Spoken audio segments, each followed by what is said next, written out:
Sargent and Hooves by Emerald Bookwise, part of the Lunaverse. Fire, smoke, and ash. Ponyville was ablaze, as was all of Equestria.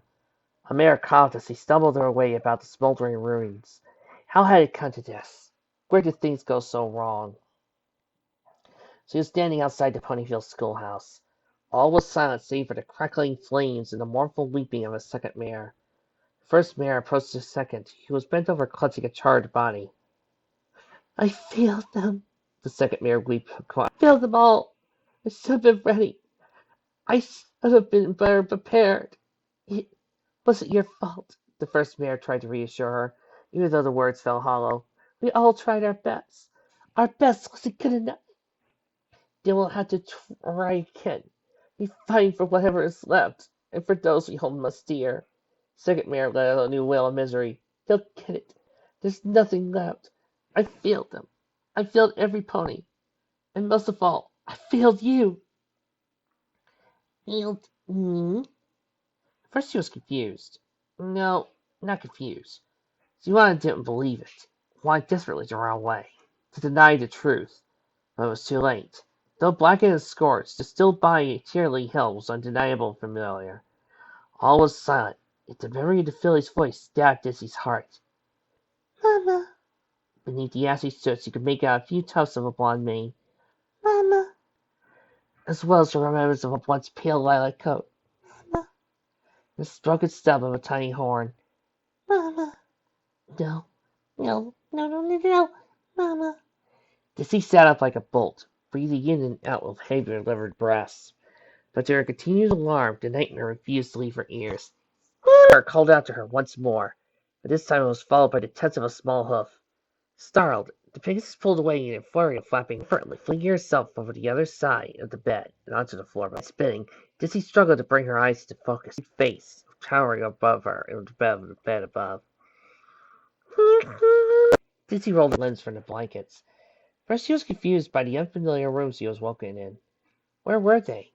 She looked about the room full of half-haggard, and the hazy fog of sleep lifted. Dizzy remembered the old training exercise she spent the previous night at Cheerilee's. It's nothing, Dizzy murmured, lingering uncertainty. Just a bad fear. Though her worried eyes lingered a fleeting moment longer. Miss Cheerilee said you were supposed to come back home for the Mama. I like Miss Cheerilee last night. You read me a bedtime story. Dizzy hesitated briefly at the back of her lip. Herself hesitant to admit the whole truth for fear of unduly worried. Suppose we must have all worn ourselves out while the intensive hero training over the weekends all. Plus, I get to stay up extra late cleaning Miss Cheerilee's fish tanks for her. That must trust her at least, even if it wasn't the whole reason tonight. Out of the corner of one eye, she spied Cheerilee's notebook on worst-case scenarios she had been reading. She stood up. Dizzy casually pushed it onto Cheerilee's bed, her back hoping Dinky wouldn't notice. Fortunately, the filly seemed to have become distracted and was now looking around the rest of the room. Miss Cheerilee has a lot of books. As the filly reached the hooves out to one of the myriad stacks of books and papers to her curiosity, Dizzy felt a protective need to stop her daughter from being inadvertently exposed to any of the teacher's grim returns. No! She hadn't meant to yell like that. Stinky turned around confused at Dizzy reeling right. Well, what excuse could she make? It's rude to pry into another pony's privacy without permission. Hypocrisy of the astonishment made Dizzy feel sick to her stomach, but had to decide her fact regardless. Sorry, Mama. Never mind, Dinky. Now come on. We shouldn't keep Miss Cheerilee waiting any longer. If Cheerilee really had been so tired she'd barely been able to stay awake last night, there was little immediate indication this morning. Downstairs, the mare seemed to be quite actively busying herself, as she cheerfully skipped from one fish tank to another, beating the occupants as she listed them off, each of them by their assorted alphanumeric names. There you go, Mortimer 7, eat up. No shoving, Helen 13. There's plenty of food for every fish. Up and out, Gerald 2, you lazy bones. Dizzy couldn't help but be almost stunned at the contrast. Could this mare who was currently so playfully conversing over dozens of fish really be the same mare who could be so meticulously obsessed, researching myths and monsters, planning dozens of contingencies around them? Then again, Cheerilee would be somewhat of a contradictory enigma like that. When Dizzy had first met the mayor, she hadn't thought Cheerilee anything more than an ordinary, kind-hearted schoolteacher. May have been whimsically eccentric at times, but otherwise outside of her relentless, seeming almost to the exclusion of any other social activity. Not that Dizzy ever pried, but working out of the post office had always been well aware that Cheerilee had gotten very little mail outside a variety of academic magazines and book club subscriptions. Ever since they become bearers to the elements, as the Mayor continued to reveal one surprisingly suspicious skill after another, Disney still wasn't entirely sure how to reconcile the apparent dichotomy, though, especially at times like today, it made her wonder. Good morning, Ditsy, Cheerilee declared with wide-eyed smiling enthusiasm. Looks like my little Dissies are nice and happy. So with all the cleaning last night, but you seem to handle it. Dissy nodded back, slowly, one leg to the copy of War of the Pillars. There you go. Of course, it had also been there last night whilst he was cleaning, but it wasn't until after seeing the rest of Cheerilee's veritable life that Ditsy understood the full significance, and began answers to that lingering question. Was it anything to be concerned about? And so, let's press the subject. That. Dicky bounded over to Cheerilee. Oh, I'm afraid I'm already just finished feeding them all. But don't frown, dearie. If you like, I can still introduce you to the biology. Dicky's face. Ditsy hated to disappoint her daughter, but listen, Cheerilee, I'd really like to talk to you. Maybe in the kitchen while we make breakfast? There was a brief pause of consideration, but Cheerilee had hardly missed a beat before agreeing. Of course, Dinky. Why don't you go get out the bookshelf over there? See how many species you can match while your mother and I are busy. Young Philly nodded before as the two adult mares left the room. Much like the rest of the house, Cheerilee's kitchen was a bit of a mess. A stack of days old in the sink. Again, it was something Ditsy had noticed the previous night without much closing the door behind him. Cheerilee turned as her smile faltered. So, what is it you wanted to talk about that you didn't want Dinky overhearing? Ditsy, has he really been that transparent? She stammered. Not quite like that. It's just, sir, I couldn't help but notice the rather extensive collection. I almost couldn't imagine to find any free space to sleep. Depositing awkwardly, to scratch back of her mane. Ditsy had tried to affect a nervous smile while adding, I guess this. And Cheerilee noticed her friend's discomfort. She chose not to comment directly. Instead, stepping around to the other side of the small kitchen as she began casually searching the contents of her own fridge. I suppose I should have warned you about that, Cheerilee finally said, as if nothing. I guess I have been rather preoccupied. House chores slipped by the wayside. Just one more reason I was hesitant to force you to sleep over last night. Even as Cheerilee quietly nothing got to say, however, Dissy was unable to dismiss a nagging feeling. Not all that dissimilar nonsense she relied on, no when something was troubling Dinky. Is that really all there is to it? You weren't trying to hide anything from me, were you? Cheerilee frowned, pausing her search for a clean pan. It's not like that at all. It's just that I wouldn't want to worry you, or any of our other friends. All I'm doing is just trying to stay prepared. Prepared? Dizzy repeated with a slow blink. Cheerilee, from what I saw, you're doing a lot more than staying prepared. Cheerilee took a deep breath and sighed. Which is exactly the kind of response I was afraid you might have. But really anything dangerous. I just been reading armies and famous battles and, of course, piecing together the real history of Corona and how she felt for Grace. I've been distilling all of it down to help formulate a training regimen that'll keep us all on our toes. Corona or any other villain might be playing next, we'll be ready for it. Ditsy seized upon that. Is that what all those contingency plans are? Kelly, do you really think you get that bad? Don't you think you're getting carried away here? Better safe than sorry, Cheerilee replied in an strenuously sing-song manner. She kept busying herself with preparing breakfast. But Dizzy thought she noticed a nervous flicker of her friend's tail.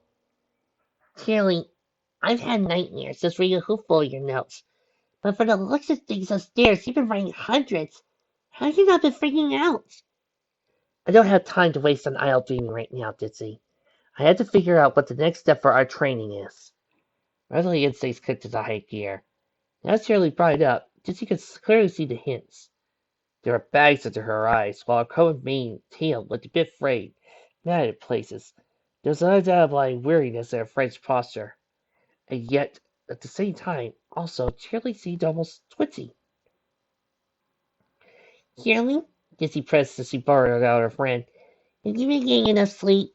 I noticed you moved the coffee maker upstairs next to your desk, and your collection of empty brew tins nearly rattles the rest of the mess up there. But Shirley brushed it off with a wave of her hoof. Please. I know my own limits better than that, Ditsy. This has been nothing compared to the extreme all-nighters I used to pull back at college. Heck, one time while studying for my finals, my old roommate and I stayed up for nearly a week without so much as a nap. Shirley! Stop being so much of a mom! Shirley, Disney's ears almost sounded like a flashback of her own mother as a teenager. I already put up with enough for my actual one, thank you very much. Last thing I really, it finally settled down with some nice stallion. I mean, it's not like I wouldn't want to, but Plainville isn't exactly the dating capital of Equestria either now, is it? I'm sure you can right, girlfriend. I wouldn't know, Ditsy deadpan. Too preoccupied trying to be the best mother I can to worry about finding Mr. Right. This really isn't about that, though, so stop deflecting already. I'm not deflecting, I'm chasing. Sounds more like rambling than anything. You usually much more composed in this, Cheerilee. That's why I'm worried. I have ways to improve our training regimen. So, General, you're a school teacher. Maybe it's time to remember that and start acting like yourself again. The answer's been in front of me. It's high time I stop trying to be something I'm not. Start focusing on my strengths. Dizzy firstly. I still want to make your Cheerilee's manic excitement. In the interest of giving your friend a doubt. You need help, I guess?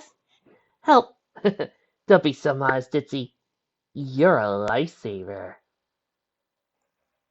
Later that day, Carrot Top loved the smell of freshly cut vegetables. Lettuce, cucumbers, a bit of garlic, some olives, a sprinkling of ginger dressing, satilla petals, and of course, a homegrown namesake. With her salad tossed and ready, she finished her meal preparations by filling a tall glass of water before sitting down. Unexpected, however, she was interrupted by a knock on her front door. She wasn't expecting company, but maybe her friends decided to drop by for an impromptu visit. Most likely Trixie, who without doubt would have a very convincing excuse for why she just so happened to be incidentally in the area, and totally wasn't trying to mooch off an easy meal. Not that Carrot Top minded, for the most part. Besides, it would give her a chance to lecture Trixie on the importance of proper mane and coat care.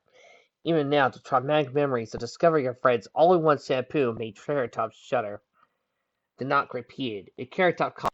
Instead of Trixie, however, she was greeted by Cheerilee, although it was a rather unusual greeting. Pop quiz! To alarm at Cheerilee's sudden exclamation. What? Your fields are on fire. What do you do? The words were delivered in such sharp and manic succession that Carrot Top's brain seemed to shut down, momentarily confused attempt to process them all at once. No time to waste, girl! Cheerilee said, ever so slightly lower to side. Your fields on fire. What? Oh my gosh! The gears finally kicking into place. Oh my gosh, oh my gosh, oh my gosh, oh my gosh, oh my gosh, oh my gosh, oh my gosh! Practically chanting as she ran outside without a second thought. Carrot Top brushed her aside of her house. Just as she reached down to grab a hose out of her mouth, was there around the hose! It's a salamander's tail! And now you're surrounded on all sides by no less than 6 corona scaly minions! But Carrot Top flustered as her eyes started back out of confusion. She didn't see any salamanders, and somewhere in the back of her mind, she realized she didn't smell any smoke from the fire. In the midst of her panic, however, Carrot Top could hardly manage to think straight. What if she was maybe surrounded? She see Trixie turn invisible dozens of times. But salamanders couldn't cast the spells, could they? Maybe they didn't need to. Corona could do it for them. Or maybe Sequoia. Maybe the Mad Alicorn had acquired new allies. But why did he tapping a hoof rather than doing anything? Still hesitating to move, lest the tactics had done anything yet. Carrot Top whispered weakly, Help! Help! Cheerilee repeated as Carrot Top tried to press it on without moving. There's no pony here to help you, Carrot Top. You're all alone and have to figure things out for yourself.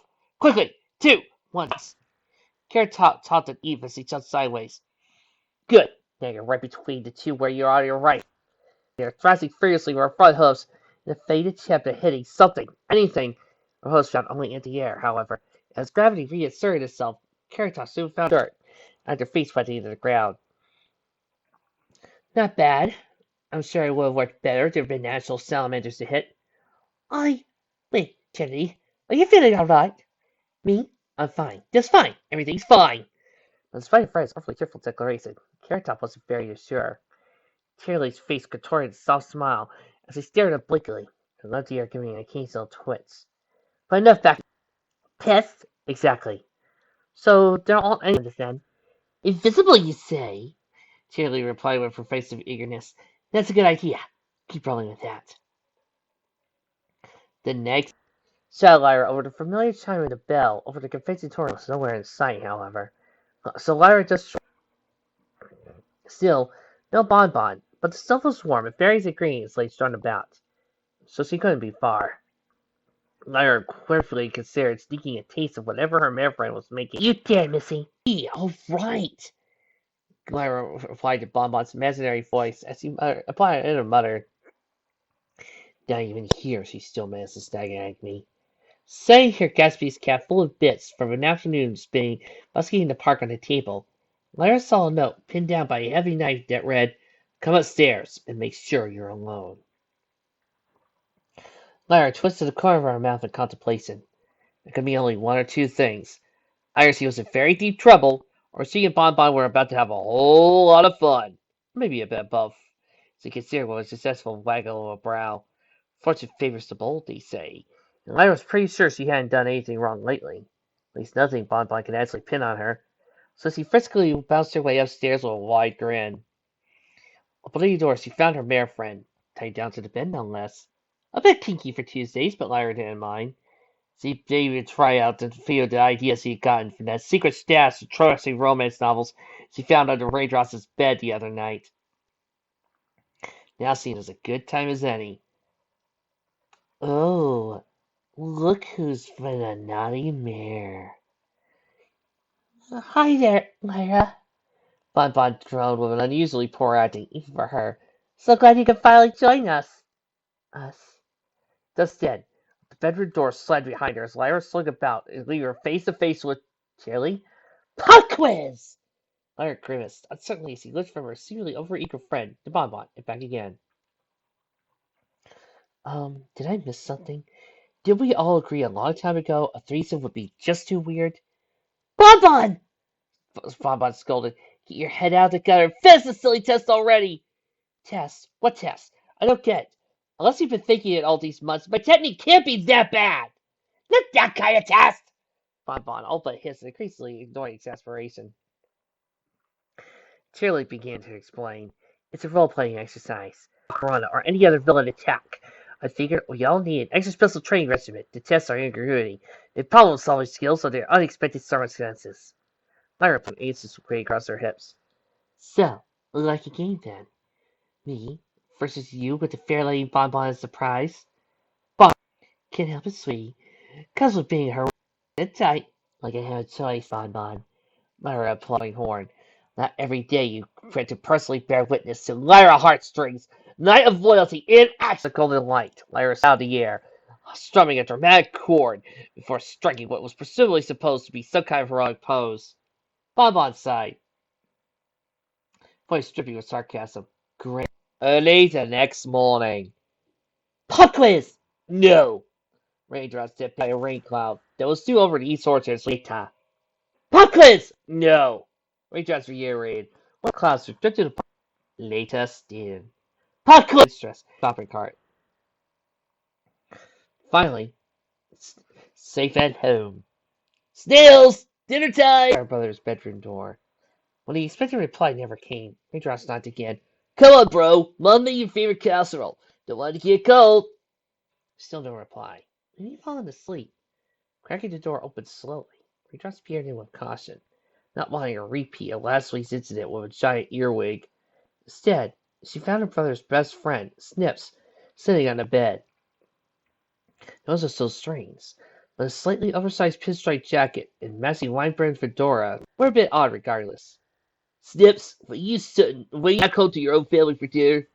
I'm not Snips, Toots. I'm, Sikorsky McGee, he declared with a ridiculously fake Mayhem accent.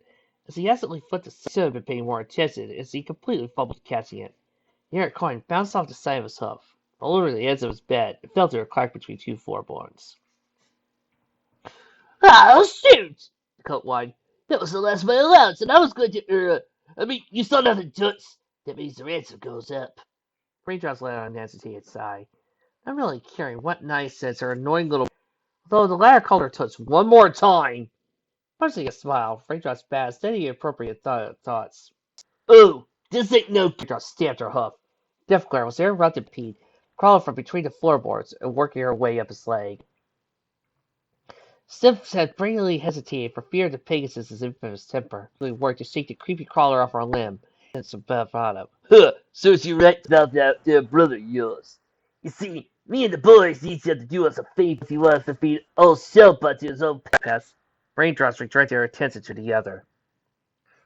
Raindrops put you up to this, didn't she?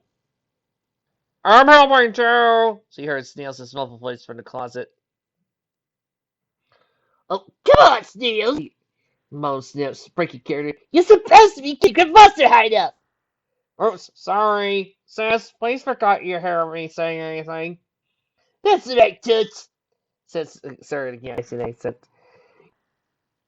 Grease, where? Snips, I'm getting hungry. Maybe we should do this later. No way. My parents would never let me come back after dinner on a school night. We have to wait until tomorrow. Our reports on how your sister did on her test. First thing in the... Is that what this is all about? Raindrops interrupted, ignoring Snips as he went over to open her brother's closet, finding the young colt with a rolled-up blanket haphazardly around him.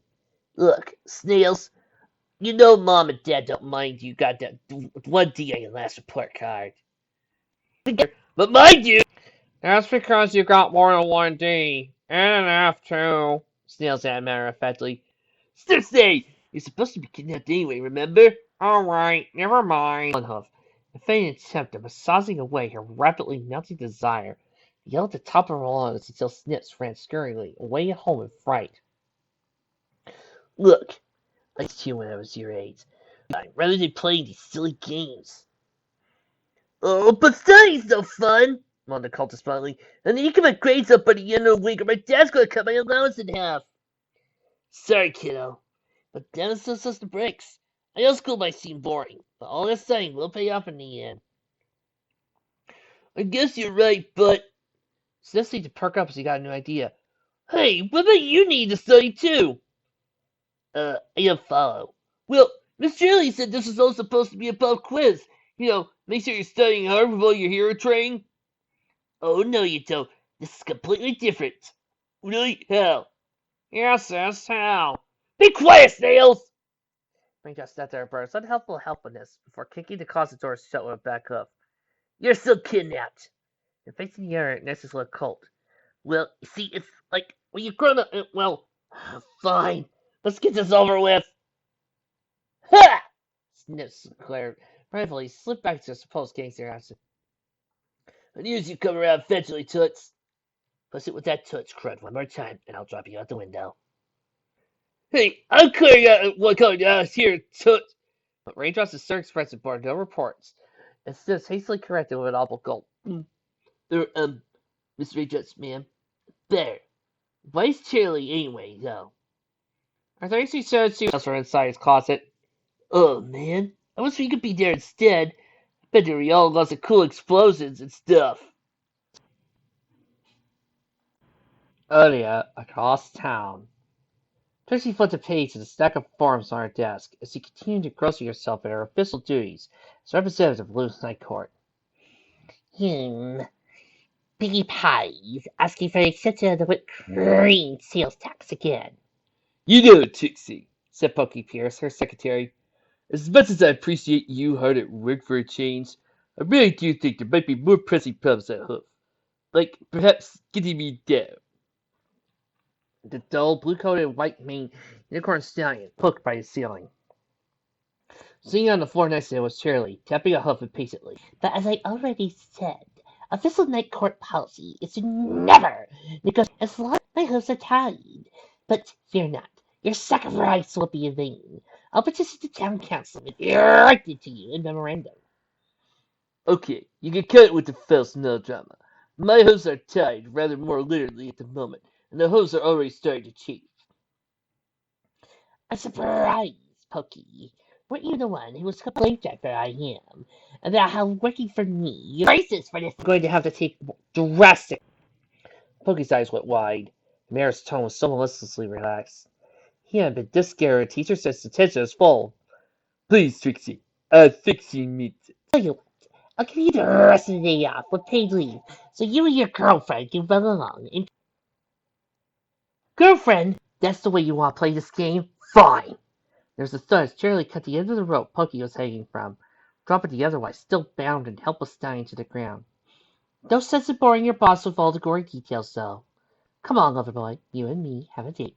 Pokey let out a desperate plea. Trixie, please. Help! Trixie! Trixie just being melodramatic. noticed she refocused her attention back on her paperwork. Might have been dreadfully boring, but at least she could hold on to her own pride for not giving in to whatever ridiculous game Cheerilee. Sometime later, Trixie's door opened, this time with a completely unbound. Didn't even bother giving the pair so much as a token glance for now they finally give it up the pointless ruse. So, I trust the two of you had a good time then, slacking off at my expense. We most certainly did. Replied Pokey, voice drifting off into an unusually satisfied sigh as he spoke. Confused, Trixie looked up from her desk to see her sister's face and seemed to display nothing except vacantly relaxed bliss. Cheerilee was some mischievous approximation of. More unsettling, though, was the way she fluttered her eyelashes with seductive impatience. Wait, Trixie paused, brain not wanting to fist connecting the dots. the two of you? No, you wouldn't. You couldn't!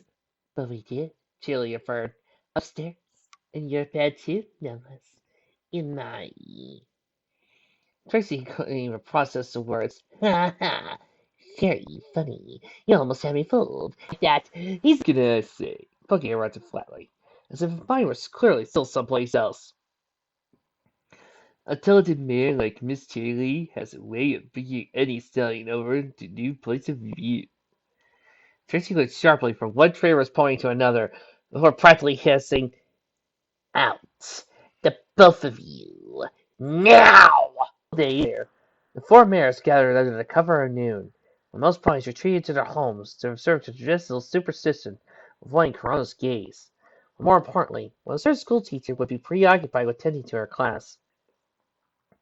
Taking respite themselves, the Ponyville's local tavern diner, Barry's Punch Bowl, where ice cold drinks could soothe the midday heat, but did little nothing to do save for their tempers. She's a menace, a monster, out of control, Trixie stuttered. Ugh, did things in my bed! No, they didn't. The distant looks, and No. you don't know, you weren't there. The lingering scent of their foul deeds still burns my nostrils! No, that would be the 20 gallons of bleach you bought from Barnyard Bargains to clean up an imaginary mess. I should have saved the last gallon to drink to cleanse my poor moused mind of all those disgusting thoughts. Melodramatic. Oh, hush! I should never expected you to be sympathetic to my plight. Not under the kind of smut Lyra told me you read. Yeah, so much for trust exercises. It truly hadn't gotten to Lyra first. Before gathering Maris, Paul paused silently to stare at the race at the table's 55th seat. Till at length, Carrot Top broke the silence. You wouldn't be so hard on her. It's not like Lyra went around babbling to the whole town. We're friends. We keep our secrets. She's right, Ditsy. Nothing to be ashamed of either. I used to read my own fair share of those kind of books too. Too, Ditsy, Trixie said, exaggerated talk. Is there no decency left in this cruel world? You're a mother, no less. Not always. It was before Nikki was born, before I even met. Ditsy trailed off, not even wanting to delve any further into that memory. Speaking of false, no.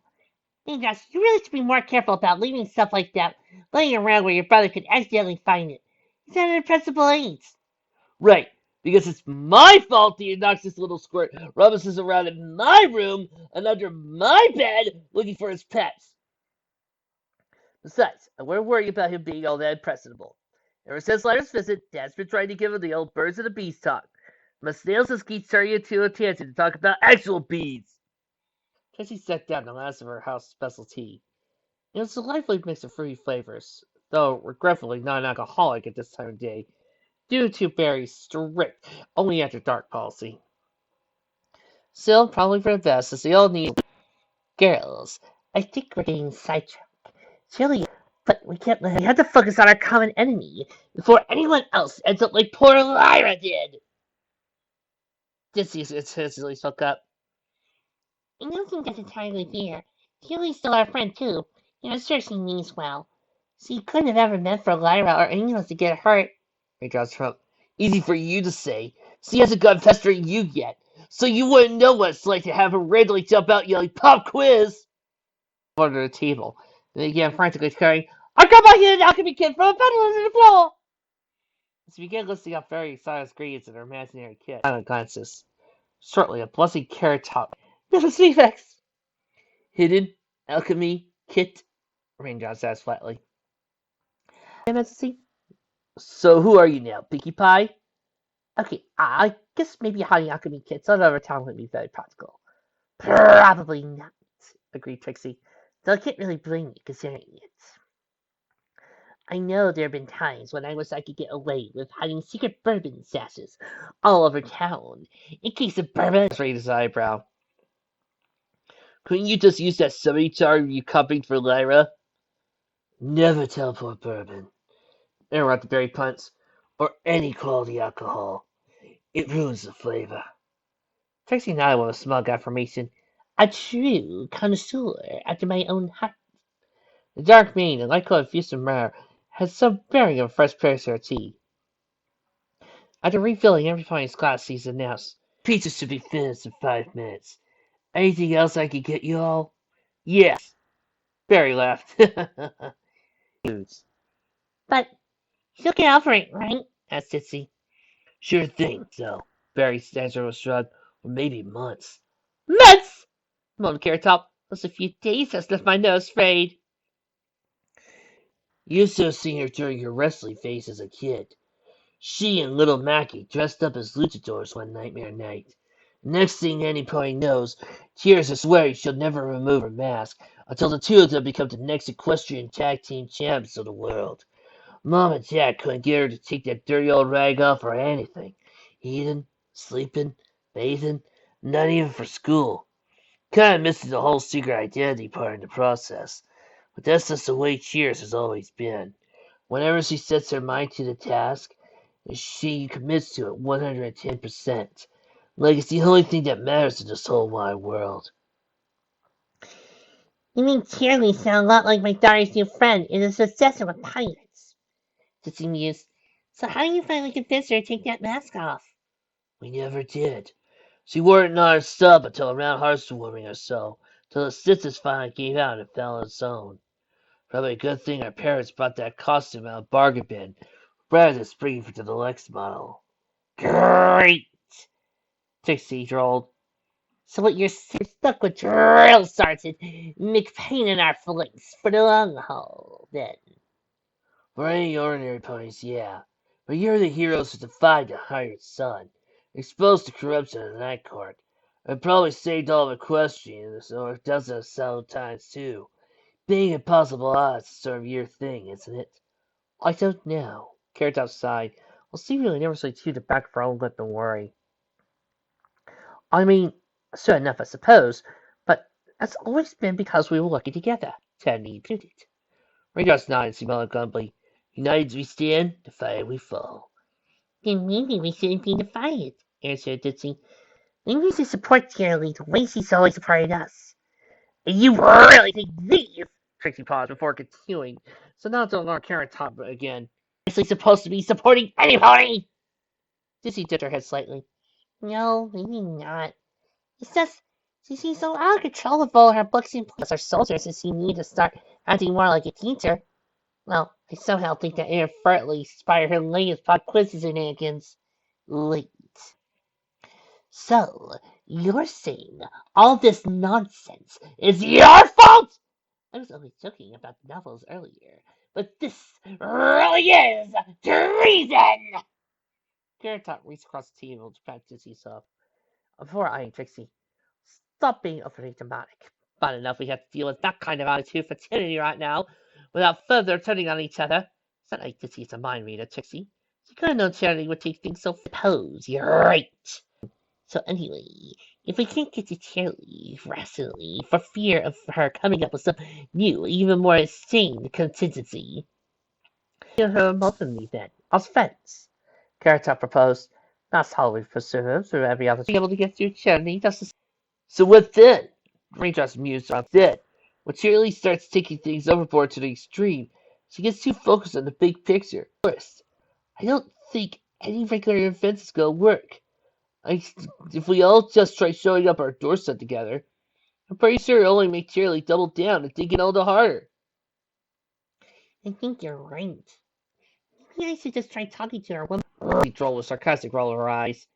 But if you only end up making things worse again, I won't take anything. Besides, nothing else. The Phantom's able to certainly seem mostly willing to listen to me above anybody else, right? Here the three mares looked back and forth between each other, before all silent conceding with a nod. He didn't have any better ideas. Barry Punch came back to the table, balancing a pizza, divided by 4 separate. Right.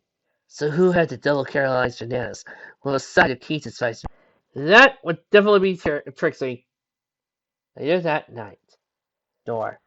Seeing a deep concentration at her bedroom desk. No time for such distractions. Not when there was so much more, many more plans. Probably those annoying door-to-door sales ponies anyway.